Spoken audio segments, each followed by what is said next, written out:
असते। आज तिथं आपल्याला बघायला मिळालं। दुर्दैव एवढंच आहे की एखादा व्यक्ती त्यांचा मृत्यू झाल्यानंतर तो व्यक्ती परत येऊ शकत नाही, पण न्याय मिळायला सुरुवात झाली असं आपल्याला कुठेतरी तिथं म्हणावं लागेल।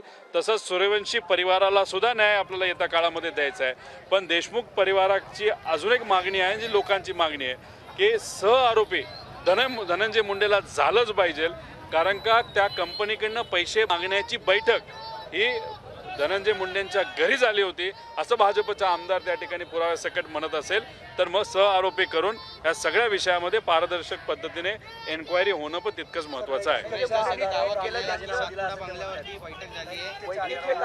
अरे 2.5 महिने काय झोपला होता? नैतिकता काय तुम्हाला दिसली नाही का?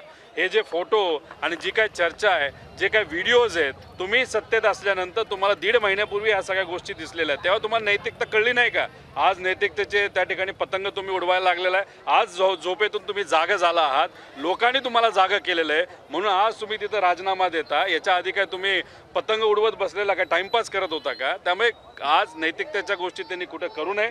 लोकांनी दबाव वाढवला, सामान्य लोकांचा दबाव त्या ठिकाणी असल्यामुळे वातावरण हाताच्या बाहेर गेल्यानंतर जे फोटो काल आले त्यामुळे लोक भावनिक झाली आणि त्यामुळेच त्यांना तिथं झुकावं लागलं, गुडघ्यावर यावं लागलं। आणि फक्त हे कोणामुळे झालं असेल तर सामान्य लोकांनी देशमुख परिवाराने जो लढा लढला याचाच परिणाम आज जो राजीनामा घ्यायला लागतो। त्यामुळे सरकारली क्रेडिट त्याचं घेऊ नये आणि धनंजय मुंडे तर मुळीच घेऊ नये क्रेडिट की मी नैतिकता बघून त्या ठिकाणी राजीनामा देतो, कारण का 3 महिने तुम्ही फक्त टाइमपास केला, अहंकार दाखवला आणि सामान्य लोकांनी तुमचा अहंकार